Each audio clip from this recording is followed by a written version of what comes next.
Hello guys, welcome back to my YouTube channel. If you're seeing my beautiful face for the first time, my name is Isoa. I'm a content creator based in Saskatchewan, Canada. On here I create content around my lifestyle, settlements in Canada, marriage tips, and things around my way that I feel my interest to my viewers. I bring it on.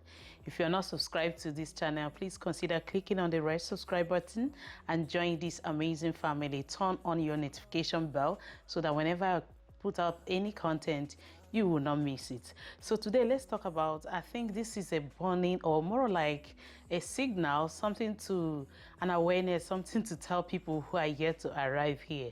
Okay, I've been seeing a couple of contents around the internet, YouTube and the likes of it about how relatable, unrelatable Nigerians in Canada can be. Someone tags Nigerians in Canada are wicked, stuff around there. And I think I have spent over 20 months in Canada, and if I have to do an 18 months program, I should be graduating and have experience from what I studied. So I feel living in Canada is an experience. I have studied, I've related with lots of Nigerians, both in my province and outside the province. And I just want to tell you guys today that Nigerians in Canada have sweet soul. They are so kind. They are so helpful, but you have to be very careful. That is the truth. So, and I'm going to be using myself as an example. No mixing words. Of course, they are all subject to your own personal verification. Don't take my word for it, but this is my own opinion or my observation so far. So, and when I came, let me start off by saying when I came to Canada, I made a couple of content praising Nigerians. A Nigerian that I never knew from Adam got me a place where I live. And yeah, Nigerian, when I finally arrived, a lot of them came helping, taking us to Open Door Society, where we have to go and apply for our CCB, open our file. And Nigerian took us to Service Canada, different places. They were all available. Once you arrive and you are being announced in any of the groups that you just come into Canada, they will reach out to you personally, privately, in groups. So since arriving here, I have actually found myself in a couple of situations that I needed this community. And I have to be very honest with you guys, it has always come to my aid. And where I live now, we have a couple of Nigerians here. We help ourselves. Like if you have to do an errand that doesn't require you to go with your kid, they will definitely be available to fill in the gap. 2 months ago, I traveled to Nigeria, or 3 months ago, I traveled to Nigeria, and my husband was working outside of the house then, and my girls were going to daycare, school run. Just try and picture that. Yes, my husband will come back to pick our kids, but he's supposed to be at work before they leave for school. So every day he dresses them up, take them to a Nigerian who will drop them off to the school bus. I don't know if you understand. If we don't have that community, if we don't have that relationship, I don't think it would have been it would have affected our family. But because I had them and I knew they were going to fill in the gap, that was why I embarked on that journey. And everything went well. They took care of my kids. They were taking turn. Oh, I'm not going to work today. I don't mind staying with Tina's kids. That is to tell you how helpful they have been. Like I said earlier, when I arrived here, they took us to places, okay? So I always make this statement: when you're coming to Canada, there is this mindset of Nigerians are liars, Nigerians they're always trying to get something from you. There are no free lunch in Canada from Nigerians. Yes, okay. I want to counter that, okay? There are a couple of, as much as I want to counter it, I will still equally tell you why I said initially you should be careful, watchful, okay? So most times there are people who are there to give you that support, okay? Like we did Igbo Association Christmas party a couple of days ago. You need to see how it looks like we were in Nigeria doing our Owambe party, our get-together party. There were smiles and happiness everywhere. People were so relatable and all whatnot. But one thing I have to tell you, let me just go ahead because I don't want this video to be long. One thing I have to tell you is in every 10 there has, or in every 12, there has to be a Judas. Okay? So when mostly there are Telegram groups, WhatsApp groups, Facebook groups, I'm coming to Canada, how can I get help and all whatnot. There are people who the intention of helping you is actually to profit something from you and equally give you the impression that, hey, I'm doing you good, you should lick my toes. For real, okay? So as much as you need that help, you have to be very, very, very careful. As much as you need the help, I'm not saying you should not get it, because like I said, I will always cite myself as an example. Where I live now, when we arrived here, we were paying about $1,300 per month. So imagine that I came to Canada without having this place to myself, to my family, and I was meant to go and spend money on Airbnb. Airbnb is a minimum of $80 depending on the size of the Airbnb. So imagine if I had to come on here before I get a place and I'm spending like say 10 days in an Airbnb before I get a house, or even 2 weeks. You never can tell. It can even be 1 month. Just imagine how much I would have paid. So do I appreciate the fact that I got this help? Awesome, any day, anytime. Do I advise you to seek for this kind of help? Not just getting an accommodation for you, though is the primary, is the most important thing if you're relocating to Canada. But aside getting accommodation, there are other things that can equally help you. Just like me, our mattress was bought by same family and I still do appreciate them. But what I'm trying to see now is that pause back, sit back, relax, think. How is this help? Is there any motive to this help? Some of them have private businesses. They make it look like you have to compensate me by buying from my business.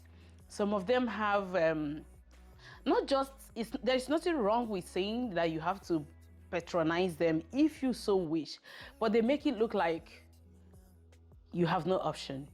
They make it look like, oh, you don't know, you have to know it, you do. You have to buy it. You have to buy it from me. No other person, okay? And if you try to go buy that same item which they are selling from another person, it's an issue.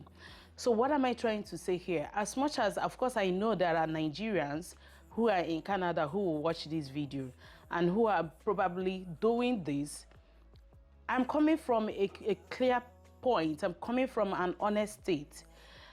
Why do we help? Do we help because of our ulterior motives, because of our benefit, or we want to help a sister or want to help a brother because they needed that help? They needed to tell their story in 20, 30 years time and say, hey, this family helped me landed. When I landed in Canada, this family helped me do this, do this, do that. Because I want to believe that within time, if your ulterior motive or the reason for the help was that they have to buy from your business, you're selling mattress, they have to buy, it's compulsory, they buy from you, and or some other things, then at the end of the day, they realize that, oh, now I know. That was why she was poaching for me to do this, do that. They realize that you benefited from the help you provided. It's not going to be really, really valued the way in which you provided it. That's the truth. So tread with caution. If you're a brother or sister in Canada, you're helping people settling, they are vulnerable at that state. They are like, I have no other choice but to dance to the tone or do whatever you advise, or, oh, this is my angel, this is the person that have saved my life and all whatnot. But when they realize that, they will sit back and say, after all, you're already being paid. You might not be in their line of testimony in years to come. Okay, if you think that what I am saying makes sense to you, please put it down in the comment section. But this is my own personal opinion, as much as I've sampled people arriving. So sometimes now I feel like people reach out to me, I'm arriving in Canada, I need help, this, that, and that.